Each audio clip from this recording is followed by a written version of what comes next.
Punto 1, analizando todos los últimos datos que realmente son muy preocupantes. El número de muertos en la Argentina, récord. El número de casos en la ciudad de Buenos Aires, 3.560, récord. Y la verdad, Leandro, que yo lo planteé hoy al inicio desde hace varios días, me parece que es falso el debate que nos están frente a esta cruda realidad tratando de meternos y la presencialidad o la virtualidad cuando estamos a punto de un desastre sanitario, ¿no? Es la vida y la muerte. Sí, el sí. verdadero clivaje que divide hoy a la sociedad y a la opinión pública. Ocultémosla como la querramos ocultar, pero yo creo que el negacionismo de la dirigencia política, que trata a la sociedad como si fuese un niño pequeño o en el mejor de los casos un niño adolescente, donde busca no contradecirla ni decirle la verdad por temor a asustarla y a paralizarla, me parece que no corre más. En el mundo, las sociedades que avanzaron hacia medidas sanitarias, restrictivas, para garantizar la salud y la vida, le dijeron a su pueblo la verdad. En ningún país del mundo los presidentes o los dirigentes políticos construyen poder mintiéndole a la sociedad. Eso es penado por la opinión pública. Y es hora que acá empiece a pasar lo mismo, Gato. O sea, los números de hoy son una clara alarma de lo que se viene, y si no tomamos medidas que sean drásticas, concretas, puede ser peor. Ahora, yo lo que observo es que hay un negacionismo en todos Juntos por el Virus, como yo les digo, porque fueron los partícipes de las marchas anticuarentena, de denunciar al presidente por envenenamiento cuando llegaba la Sputnik, de decir que está todo mal, que no hay vacunas cuando hay vacunas. Ahora, me parece que a nivel de la sociedad está respondiendo positivamente, pero es preocupante que aquí, en la ciudad de Buenos Aires, la cúpula gobernante tenga un negacionismo y nos traten de meter esta falsa disyuntiva, presencialidad o virtualidad, cuando los propios médicos están diciendo falta ahí para que la gente se muera en la calle. Sí, los hospitales están todos colapsados, olvídate. Hoy estuve haciendo un repaso por las prepagas y por las obras sociales y la verdad es que no hay cama. No vamos a darle más vuelta, no hay cama. El sistema público de salud está esforzado hasta el límite. Es de verdad una situación dramática. Estamos frente a una situación dramática. No es que la situación dramática está por venir, estamos frente a una situación dramática. Claro. Hay que ir mirando dos cosas también, el oxígeno y los sedantes. Bueno, lo acaba de decir Mario Lugones. Lo dijo. Hay faltante de oxígeno. Y de sedantes también. En Brasil, por ejemplo, se han tenido que utilizar sedantes veterinarios, porque cuando te intuban te ponen un sedante. Entonces, de verdad yo creo que es hora que la gente tome conciencia, que todos tomemos conciencia, que estamos frente al abismo. Y se necesitan decisiones drásticas. Yo hoy presenté un proyecto, te lo voy a dar, Gato. Dale. Es un proyecto que pretende dar por terminada la etapa de la incertidumbre de las familias argentinas, donde tenemos que esperar el domingo a la noche las entrevistas al jefe de gobierno para ver si nuestros chicos y nuestras chicas van o no van al colegio. Mirá, en otros países del mundo esto se ha resuelto de manera científica, con un indicador claro, que es la tasa de incidencia, que es esto que explicaba recién. Lo que mostrábamos recién, sí. Exacto. Bueno, este proyecto es un sistema de autocontrol de presencialidad de clases que lo que busca es administrar la presencialidad en función de la realidad epidemiológica. No tiene que ser materia judicial, ni siquiera materia de debate político. En el mundo, Alemania, por ejemplo, ¿qué es lo que hace? Ha definido una cifra. Cada 200 casos por 100.000, cuando la tasa de 200 se cierra, se vuelve a abrir cuando esa tasa baja. Lo que nosotros proponemos es un indicador, que la política en todo caso defina cuál es el número. ¿Cuál es el número, cuál es la tasa de incidencia sobre el cual tenemos que asumir todos que es conveniente que los chicos estén en casa, que se anuncie los viernes, claro, ¿no? Y que nos permita organizar la semana subsiguiente. Vos pensás que hoy, depende cómo se mide la tasa de incidencia sobre 14 días, que te da siempre un poquito más larga, es 1.248 casos. Y la tasa de incidencia sobre 7 días es 683. Mirá, en el proyecto, Gato, yo traje, a ver si la cámara me lo puede tomar, cómo están los otros países que tomaron la decisión, que tomaron la decisión de cerrar. Uruguay, 252, cerró. Alemania, 200, cerró. Paraguay, 178, cerró. Y Chile, 167, volvió a fase 1. Nosotros estamos en 683. Y tenemos todo abierto. Es altísima la tasa, lo que mostraba recién Juan, ¿no? Es un despropósito. Acá lo que hay que hacer es buscar un minuto que tenemos tenemos un problema, estamos en vivo, así que tenemos un problema con tu micrófono. Así que lo arreglamos. Pero es muy bueno, es muy bueno lo que está indicando. A ver, mientras le solucionan el problemita, Pedro, vamos a ver lo que pasó en Alemania, justamente con Angela Merkel y nuevos poderes que tiene, ¿no?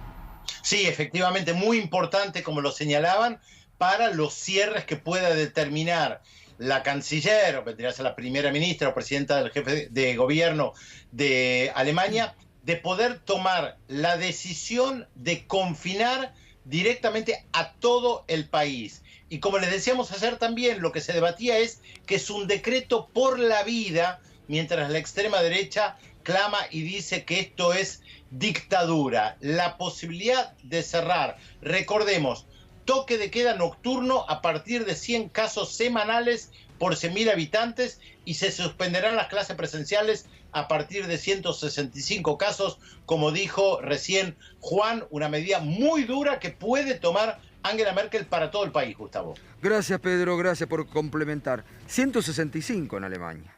Sí, claro. 175. No, lo que pasa es que han tomado la medida también para cerrar otras actividades. Claro. 200 la educación. Ahora, volvemos a traer ese cuadrito porque es muy significativo, porque viste que acá los negacionistas dicen, la República Oriental de Uruguay toma medidas. Bueno, a ver. Bueno, con 200... El proyecto está absolutamente fundamentado, esto es la evidencia internacional. Nosotros estamos en esta situación por semana. Si lo consideramos cada 15 días es peor la cifra para nosotros, ¿no es cierto? Ahí está. Volvé a decir país por país, Leandro. Uruguay, Sí. Uruguay 252, Alemania 200, Paraguay 178, Chile con 167 de la tasa de incidencia tiene cerrado toda fase 1. Y hoy la ciudad de Buenos Aires está en una tasa de incidencia de 600. Al 18, no, claro, va cambiando todos los días, ¿no? Al 18 de abril 683, hoy seguramente es más alta con las cifras que tuvimos hoy. Sí, totalmente. A ver, el presidente Alberto Fernández viene insistiendo con esto desde hace mucho tiempo y la ciudad no para de enfrentarlo con argumentos delirantes. Esto no es materia de discusión jurídica. No es para que lo resuelvan los tribunales contenciosos administrativos. No, esto lo tiene que resolver la política. Lo tiene que resolver la política. Basta de ir a la justicia, por favor. Bueno, con un método. Esto es buenísimo lo que estás proponiendo, porque aparte es la realidad, digo. ¿Qué van a decir? ¿Que las estadísticas están mal? Y tiene que ser automático porque si hay algo que está caracterizando hoy a la familia en la ciudad de Buenos Aires es la incertidumbre. Total. La incertidumbre general de la crisis económica, la incertidumbre general de la pandemia y se le agrega la incertidumbre de no saber si los chicos y las chicas van o no van al colegio. Entonces, para terminar con esto, se anuncia el viernes, el índice da esto, la semana que viene nos quedamos adentro y son virtuales o podemos ir a clase y son presenciales. En otros países, como en Alemania, este indicador lo utilizan para arreglar otro tipo de actividades. Bares y restaurantes. Por ejemplo, shopping, etc. Entonces es una medida científica, no se va a la justicia contenciosa administrativa para ver si podemos o no podemos circular en la ciudad de Buenos Aires. Y aparte sería algo que está ya marcado, que no es necesario que esté el presidente, que los gobernadores lo toman, ¿de acuerdo? O no lo toman. No entra los la costos polémica, políticos. no entra la polémica, no entra el enredo judicial. Polémica. Y lo más importante de todo, Gato, que hay que entender cómo son, porque esto es importante que la gente comprenda cómo es el proceso que puede provocar una crisis o que puede evitarla. Primero lo que hay que mirar es la movilidad, cuánta gente se moviliza. En la ciudad de Buenos Aires es mentira que se moviliza la misma cantidad de gente antes y después del ciclo electivo. En marzo, si vos comparás las cifras de febrero contra marzo, te das cuenta que hubo un aumento del 25%. El gobierno de la ciudad hace una triquiñuela y compara febrero contra abril, cuando ya se habían tomado medidas restrictivas y había medidas, por ejemplo, de teletrabajo. Claro. ¿Entendés? Pero objetivamente es razonable que siempre que hay 1 millón de personas que se movilizan, el uso del transporte público aumenta. Segundo, la tasa de incidencia, que es la cantidad de contagios sobre 100.000 habitantes. Y tercero, la ocupación de camas. La ocupación, que hoy es desesperante en la pero ciudad. ¿por qué una cosa tiene que ver con la otra? La movilidad, la tasa de incidencia, la ocupación de camas. Para no llegar a tomar una medida, que la medida cuando se te acaban las camas, ¿sabes cuál es? El Tribunal de Ética. A ver a quién le ponen el respirador y a quién se lo sacan. Sí. Recién mostrábamos una terapia que con esa disyuntiva, ¿no? Juan. Leandro, buenas noches.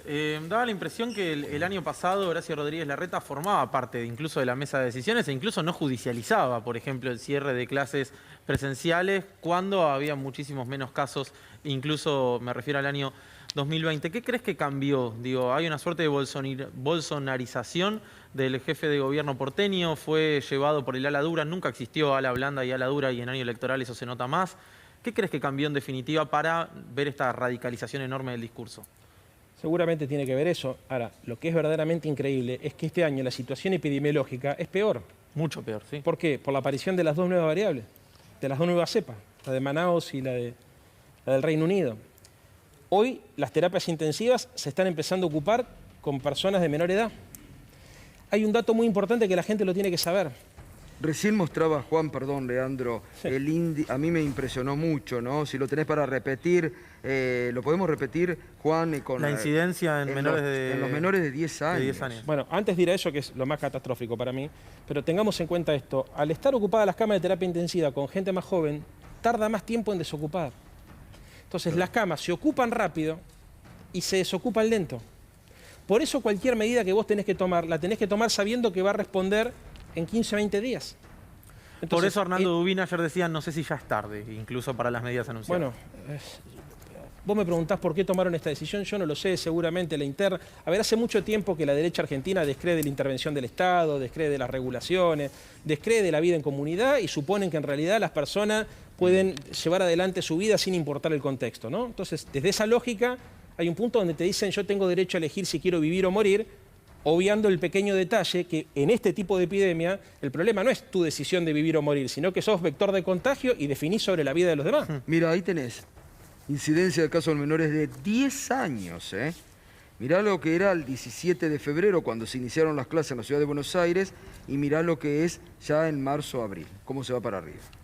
Yo no sé, la verdad que estamos discutiendo. O sea, esto Ahora, es Rodríguez insostenible. Larreta, que permanentemente dice que es un hombre de diálogo, mañana te podría llamar o convocar. Es un proyecto muy bueno. Porque este Me es el parece método que del esto, diálogo. me parece que esto deja de lado las pasiones de la política, a todo. Acá tenés un dato concreto. Lo acaban de aplicar, ellos que tanto se miran en el mundo, lo acaba de aplicar Alemania. En base a eso lo tomás. Mira, hoy lo hablaba con el presidente del bloque nuestro, con Claudio Ferreño y con todos nuestros legisladores. Nosotros estaríamos dispuestos incluso hasta discutir si este es el indicador que hay que utilizar o hay que Bueno, utilizar otro. exacto. Este es el que nosotros proponemos, que es el que utilizan los alemanes. Pero lo importante es saber de qué manera podemos resolver estos conflictos sin entrar en la telaraña judicial o sin entrar en la politiquería berreta.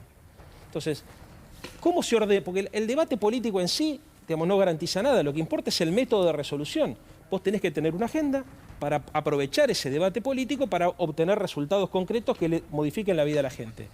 Esto que nosotros proponemos es una forma de pensar cómo organizamos la vida en comunidad en un contexto de emergencia sanitaria, entendiendo que lo que hay que ganar es tiempo. Exacto. Las vacunas van a llegar, esto se va a terminar, pero necesitamos el próximo semestre tener la menor circulación de gente posible para que haya la menor circulación No, posible. y del además reitero este concepto, dejamos de que sea el presidente porque los gobernadores no quieren asumir el costo político, hay que decirlo, entonces los gobernadores dicen, no, que lo resuelva Alberto, que lo pague Alberto el costo político. Acá tenés un método, como decís, somos una comunidad organizada o pretendemos ser una comunidad organizada, ahí lo tenés.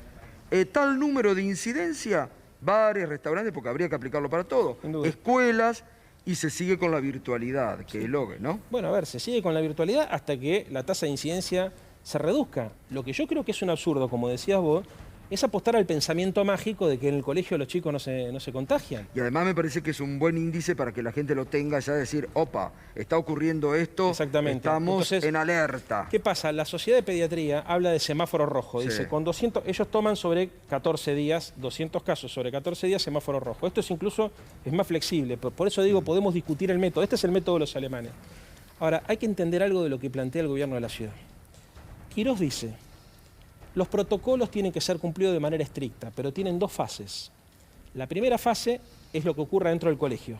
El chico tiene que usar barbijo, la burbuja, bueno, cosas que nosotros sabemos que en la ciudad de Buenos Aires, por problemas de infraestructura, no siempre se cumplen, ¿no? Ventilación cruzada, aulas que estén preparadas. Y la segunda fase es la relación del chico en la familia. Y Quirós pone su caso personal y dice, yo con mis hijos no como en la misma mesa hace 1 año y medio. Y a mis hijos no los abrazo hace 1 año y medio. Pero los manda a la escuela. Por eso él dice, los manda a la escuela, pero no los abraza ni come con ellos. Yo la pregunta que te hago, Gato, ¿vos crees realmente que con las características de la sociedad porteña, los papás, podemos tomar esa decisión que la verdad, como ejemplo toma Quirós, pero que todos sabemos que es muy difícil de aplicar en la vida cotidiana, de no abrazar y no besar a nuestros hijos? Entonces, el método Quirós funciona si vos tenés la temple que tiene él o el temple que tiene él para tomar esa decisión y bancarte no abrazar y besar a tus hijos durante 1 año y medio. Exacto. Pero si yo, por ejemplo, no puedo dejar de abrazar y besar a mis hijas. Por supuesto. Seguramente tiene razón Quirós, no tengo razón yo, porque en la forma que ellos presentan las cosas para que los niños no sean vectores de contagio, obviamente tenés que cuidar el distanciamiento social adentro de la propia casa. Ahora, es no conocer al pueblo que gobiernan, suponer que cuando los chicos vuelven a la casa, si viven en casas chiquitas, comen en turnos rotativos, o si viven en casas grandes, comen en turnos separados o separados No, en la pero misma y mesa o los aparte, abrazan. ¿qué garantizás que en la escuela no haya acercamiento entre los Ese chicos? es el segundo tema, pero Bueno. poniéndote este ejemplo, yo creo que es bueno porque todos los que estamos viendo hoy la tele somos conscientes que nuestra cultura tiene determinadas características. Nosotros somos de tocarnos, somos de abrazarnos. Cuando viene un norteamericano, un inglés, se sorprende por nuestra forma de ser y eso obviamente debe tener que ver con la propagación, el mate, ¿no? Impensado en otras culturas, Sí. con la propagación del virus. Entonces, cuando vos pensás un modelo de gestión sobre la pandemia, tenés que pensarlo en función de las características culturales de tu pueblo. Hoy en la Argentina, mandar los pibes al colegio con una tasa de incidencia de 700 sobre 100.000 es una locura, es un una suicidio. locura. Eso no se puede hacer. Es una locura. Entonces basta de discutir, el Exactamente. tema no es la educación, el tema es la salud. Es vida o muerte, es vida o muerte. ¿David? Sí, Leandro, buenas noches. Respecto de los presupuestos de educación y salud, vimos que cayeron durante los gobiernos del PRO. ¿No haría falta algún refuerzo, alguna partida adicional en este contexto? Una pregunta es esa y la otra es, ¿va a haber que extender entonces estos 15 días de no presencialidad en las clases? Pues bueno, que debería acatar la reta, ¿no? Pero si, digamos, por la necesidad, por lo que estás marcando de los números.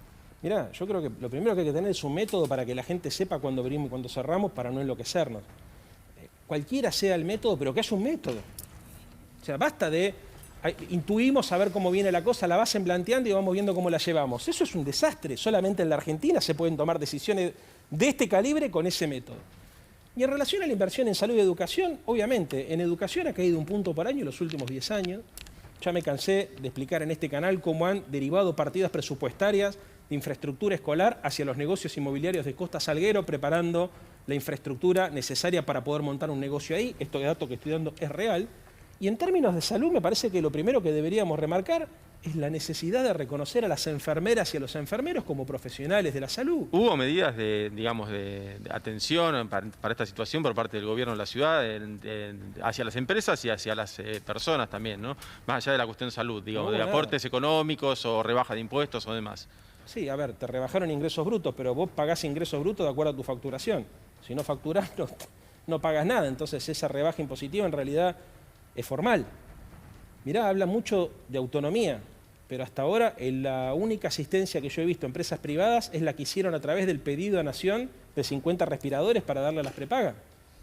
Porque la verdad es que ese dato que pasó inadvertido, el Estado local pidiéndole al Gobierno Nacional respiradores para asistir a las empresas prepagas de salud, hablan de la crisis sanitaria, de la falta de previsión y fundamentalmente de un criterio absolutamente negacionista, como decíamos recién, de la etapa epidemiológica en la cual nos encontramos. Entonces, si vos me preguntás, ¿hubo IFE, hubo ATP? Nada de eso. Ningún tipo de política de subsidio. Sí lo hemos visto a los funcionarios del Gobierno Nacional yendo a los municipios del PRO de la provincia de Buenos Aires a repartir patrulleros. Eso sí lo vimos, ¿no? Porque después se quejan que la plata no alcanza, pero patrulleros gratis a los municipios amigos de ellos gobernados por el PRO, eso lo hemos visto. Ahora, asistencia económica y financiera al consumo, a la producción, al comercio, a la gastronomía, ninguna.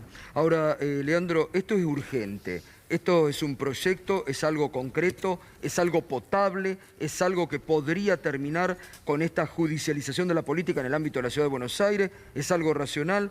Digo, también el tiempo que se toma, porque esto ya mañana tendrían que estar discutiéndolo sobre tabla en la legislatura porteña, digo. Esta semana no hubo sesión. Bueno, no hubo sesión, ahí está. Y la pedimos. Bueno. Y la pedimos. Vos presentaste el proyecto. Ahora, ¿cuántos días te duermen con esto? No, esto si quiere pueden no tratarlo nunca. Que es el problema histórico que tenemos. Ellos tienen el 60% del control de la Cámara, entonces ellos definen de la Cámara y de todas las comisiones. Definen qué se trata en comisión, qué se trata en el recinto, qué se trata sobre tablas.